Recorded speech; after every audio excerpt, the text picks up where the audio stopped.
জননন্দিত তিতাস বার্তার আয়োজনে ঈদ পুনর্মিলনী অনুষ্ঠান অনুষ্ঠিত। আপনারা দেখছেন ভীষণ ব্রাহ্মণবাড়িয়া নিউজ। শুনছিলেন সংবাদ শিরোনাম। ভীষণ ব্রাহ্মণবাড়িয়া নিউজে স্বাগত জানাচ্ছি আমি ইতি আক্তার। 22/6/2024 ইংরেজি রোজ শনিবার বিকেল 4 ঘটিকায় স্বপ্নতরী কনভেনশন সেন্টারে ব্রাহ্মণবাড়িয়ার শীর্ষ পত্রিকা বা তিতাস বার্তার আয়োজনে ঈদ পুনর্মিলনী অনুষ্ঠান অনুষ্ঠিত হয়। উক্ত অনুষ্ঠানের সভাপতি হিসেবে উপস্থিত ছিলেন বীর মুক্তিযোদ্ধা আব্দুল ওয়াহিদ খান লাবলু, প্রধান অতিথি অ্যাডভোকেট মাহবুবুল আলম খোকন, পিপি জজ কোর্ট ব্রাহ্মণবাড়িয়া, বিশেষ অতিথি আলহাজ সাইদুর রহমান সাইদ, উপদেষ্টা তিতাস বার্তা আল আমিন শাহিন, সাবেক ভারপ্রাপ্ত সভাপতি ব্রাহ্মণবাড়িয়ার প্রেস ক্লাব আতাউর রহমান শাহিন, উপদেষ্টা তিতাস বার্তা অ্যাডভোকেট হুমায়ুন কবির ভূঁইয়া, সভাপতি ব্রাহ্মণবাড়িয়াস্থ আখাউড়া সমিতির সভাপতি মোহাম্মদ আব্দুর রহিম শিক্ষানুরাগী ও কবি, বীর মুক্তিযোদ্ধা মোহাম্মদ ফজলুল হক মৃধা। এছাড়াও উপস্থিত ছিলেন নিরাপদ সড়ক চাই সভাপতি আলহাজ সাদেকুল ইসলাম, এম আব্দুল বাসিদ, সভাপতি গুণীজন সংবর্ধনা পরিষদ, ইউনেস্কো ক্লাবের সভাপতি কবি ইউনুস সরকার, জনতার খবরের সম্পাদক আদিত্য কামাল, আফজালুর রহমান রিপন, সমাজকর্মী কোহিনুর আক্তার ও বিশিষ্ট নারী সমাজ প্রমুখ। এছাড়াও তিতাস বার্তার সম্পাদক মণ্ডলী সহ বিভিন্ন সৃজনশীল সংগঠনের বিশিষ্ট ব্যক্তিবর্গ পবিত্র কোরআন তেলাওয়াত এর মাধ্যমে অনুষ্ঠানের শুভ সূচনা করা হয়। সমস্ত অনুষ্ঠান পরিচালনা ও সঞ্চালনা করেন তিতাস বার্তার সম্পাদক প্রবীণ সাংবাদিক এম মতিন শানু। উক্ত অনুষ্ঠানে উপস্থিত ছিলেন বিভিন্ন প্রিন্ট ও ইলেকট্রনিক মিডিয়ার সাংবাদিক ও তিতাস বার্তা পরিবারের সকল সদস্যগণ এবং তিতাস বার্তা পরিবারের পক্ষ হতে সকল সম্মানিত অতিথিবৃন্দের হাতে ফুলের শুভেচ্ছা অর্পণ করা হয়।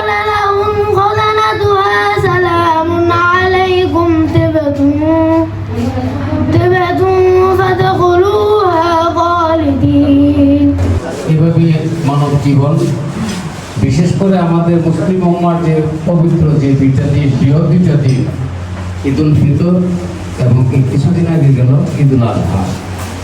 আমরা তিতাস বার্তা পরিবার অনেকগুলো অনুষ্ঠান করি।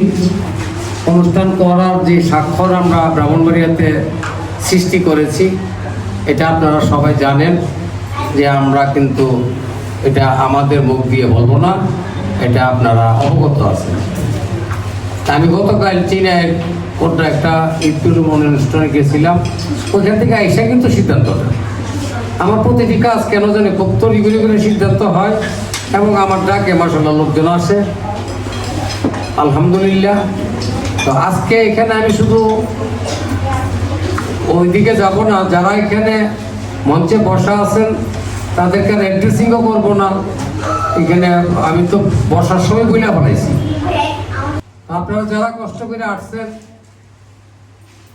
বিভিন্ন ব্যস্ততার মধ্যে, আমি তিতাস বার্তা পরিবারের পক্ষ থেকে আন্তরিক অভিনন্দন এবং কৃতজ্ঞতা জানাচ্ছি। অজন্তা চৌধুরী তোমার বান্ধবী, তারপরে এখানে আছে কে আমার নাতি, আমার লোক, আর এই একজন কবি যিনি প্রতিদিন কবিতা লেখে। আয়োজন আমি মনে করি চমৎকার হয়েছে, সমৃদ্ধ হয়েছে। পাশাপাশি আরেকজন মানুষের কথা বলতে হয়,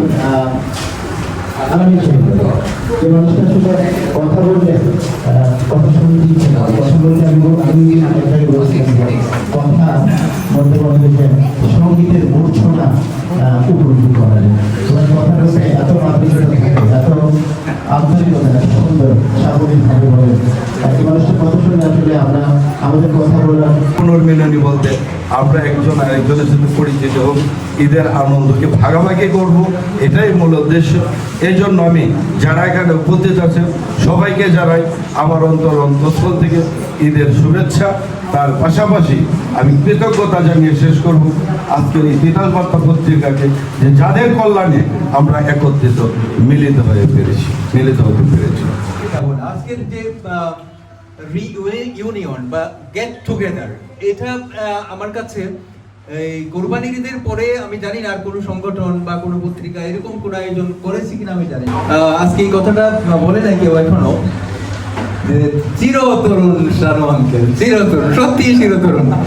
কি স্মার্টনেস, এখনো কি স্মার্ট লোক, একদম মনে হয় যে 30-এর কোটায় বয়স আর কি। যাই হোক, আপনি সাকসেসফুল। আপনারা যারা এসেছেন এই তিতাস বার্তাকে ভালোবেসে, শানু আঙ্কেলকে ভালোবেসে যারা আছেন, আপনাকে সবাইকে শুভেচ্ছা জানাচ্ছি। আপনারা সবাই সুন্দর থাকুন, ভালো থাকুন। বানিয়েছে। আমি তো জন্ম নিয়েছিলাম এক শাহীন হয়ে, কিন্তু বিকশিত শাহীন যারা করেছেন তারাই এখানে মঞ্চে আছে।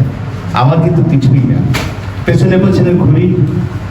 যখন বলে খোকন ভাই, যখন বলে শাহীন তোমার প্রয়োজন আছে, বুকটা ভরে যায়, তখন মনে হয় আমি বোধহয় কিছু জানি, না হলে কিন্তু আমি সামান্য শাহীন, বাড়িতেই থাকি।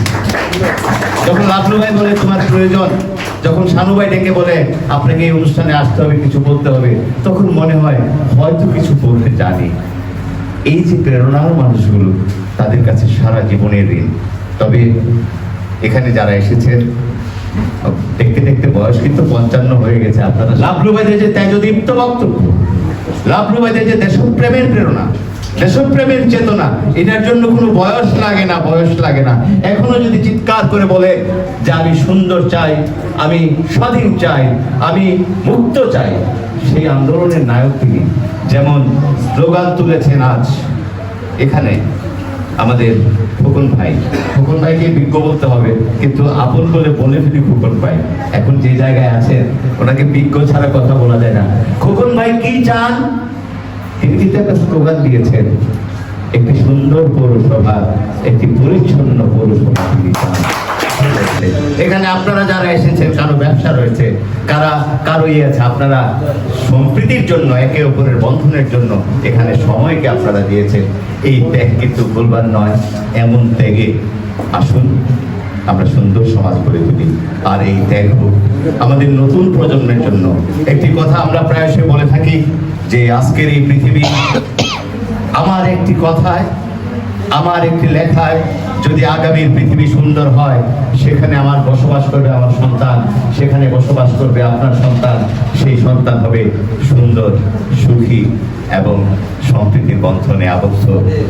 সেই আশা রেখে শেষ করছি। অনেক যেভাবে উনি উপস্থাপনা করে আলামিন শাহীন সুন্দরভাবে বলেছে, এটা অত্যন্ত দক্ষতার সহিত উনি পরিচালনা করে আসছে। মহান আল্লাহ পাকের নিকট দোয়া করি উনি যেন আরও সুন্দরভাবে আমাদের ব্রাহ্মণবাড়িয়াকে বিশ্বের দরবারে, বাংলাদেশের মধ্যে একটা প্রতিষ্ঠিত লেখনের মাধ্যমে, পত্রিকার মাধ্যমে পরিচিতি করাতে পারে। আমরা মহান আল্লাহর নিকট এই দোয়া করি। পরিচালক তিতাস বার্তাকে এই পর্যায়ে নিয়ে এসেছেন উপস্থিত সুধী মণ্ডলী, আসসালামু আলাইকুম। আমার বক্তব্য হলো, এটা হলো ধরেন একটা ঈদ পুনর্মিলন, দেখা হয়েছে, কথা হয়েছে, ভালোবাসা হয়েছে, চা খাইলাম, ঈদ পুনর্মিলন হয়ে গেল। কিন্তু কথা থেকে যায় একটা তাৎপর্য, যে আমি যেইটুকু আমার জীবন পেলাম, এইটুকু জীবনের মধ্যে আমি আমার প্রতিবেশীর জন্য, আমার রাষ্ট্রের জন্য, আমার সমাজের জন্য আমি কি করলাম। আমার মনে পড়ে দার্শনিক সক্রেটিস বলছিল, I to die, you to live, which is better only God knows. দার্শনিক যখন রাজার বিরুদ্ধে লিখতেন, রাজার তা বলা হতো যে আল্লাহর প্রতিনিধি, কিন্তু দার্শনিক এটা অস্বীকার করে, রাজা কোনো আল্লাহর প্রতিনিধি না। রাজা অত্যাচারী, রাজা শাসক, রাজা শোষণ করে, এই সমস্ত কথা তৎকালীন যুব সমাজে শিখাইতেন। যখন রাজ্যের অন্যান্য লোকজন, চাটুকার আছে না, যারা যখন বাংলাদেশে সামসাক, এই সামসারে গিয়া কইছে গাড়ি সক্রেটিসের কাছে তোলে বইয়া, আর এই সমস্ত লেখা লিখিয়া যুবক পথভ্রষ্ট করতেছে। গাই ডাকাও তার সরকার বলছে যে তুমি এই লেখা বন্ধ করো, এমন বলো যে রাজা হইল আল্লাহর বা গডের প্রতিনিধি, আর নাহলে তোমার বিষ খেয়ে মরতে। তখন সক্রেটিস বলছিল যে আমি যদি আমার এই সত্য লেখা বাদ দেই, তাহলে জাতি জানবো আমি একজন কাপুরুষ হিসেবে দুনিয়া থেকে বিদায় নিচ্ছি। আমি একজন বীর পুরুষ হিসেবে বিষয় নেব, আমি হেমলক বিষ পান করে নেব, কিন্তু আমার লেখা পৃথিবীতে থাকতে হইব। আজকের সমাজ হয়তো এই সক্রেটিসের লেখা ঢাকা বিশ্ববিদ্যালয়, চিটাগাং অক্সফোর্ড বিশ্ববিদ্যালয়, সারা পৃথিবীর বিশ্ববিদ্যালয় সক্রেটিসের লেখা পড়ে। কিন্তু যদি সক্রেটিস ওই দিন এই কথা উদ্ধার করে করতো, হয়তো রাজা তাকে পুরস্কৃত করতো, টাকা দিত, পয়সা দিত, কিন্তু সক্রেটিস কিন্তু হইতে পারতো না। তখন সক্রেটিস হ্যামলক বিষ পান করলো আর বললো, আমি তো বলেছি তোমরা বাঁচা যাও, খোদাই জানে, সৃষ্টিকর্তা জানে কোনটা ভালো। ভালো হচ্ছে হ্যামলক বিষ পান করা।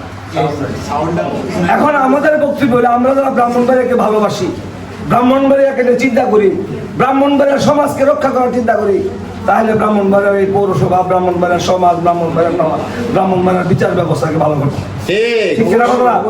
ঘুষখোর সর্দারের হাত থেকে দেশটাকে রক্ষা করতে হবে, সন্ত্রাসীদের কাছ থেকে দেশটাকে রক্ষা করতে হবে। যারা ব্রাহ্মণবাড়িয়াকে নিয়ে ভাবে না, তাদের কাছে ব্রাহ্মণবাড়িয়ার দায়িত্ব দেওয়া যাবে না। হঠাৎ করে একজন মানুষ চলে আসলো বকলম, তার কাছে ব্রাহ্মণবাড়িয়ার দায়িত্ব দেওয়া যাবে না। এই ব্রাহ্মণবাড়িয়াকে সৎভাবে পরিচালনা করতে চাই, তাদের কাছে ব্রাহ্মণবাড়িয়ার দায়িত্ব দিতে হবে, নাকি কথা না? এই পর্যন্ত সকলের বক্তব্য থেকে আমি যা পাইছি, এরপরে আমার বলার কিছু নাই। আমি শুধু অতটুকু বলবো যে আমি সানুর এর আগেও বলছি, আমার ভাতিজা যেহেতু সানু বলেই বললাম, এবং তাকে আমি অনেক আদর করি। আমার গ্রামের কেউ যদি তার সাথে না থাকে, আমি তার সাথে থাকবো, এটা আমি অনেক আগেই ঘোষণা দিয়েছি এবং আছি। আর ইনশাল্লাহ এটা কোনো গর্বের কথা না, আমি তার সাথে থাকলে অনেক কিছুই তার সাথে আছে। পরিশেষে সকলের মাঝে খাদ্যের প্যাকেট তুলে দেওয়ার মধ্য দিয়ে অনুষ্ঠানের সমাপ্তি ঘোষণা করা হয়। মোহাম্মদ জানি আলম রানীর পাঠানো তথ্য ও ভিডিও চিত্রে news desk, vision Brahmanbaria TV news.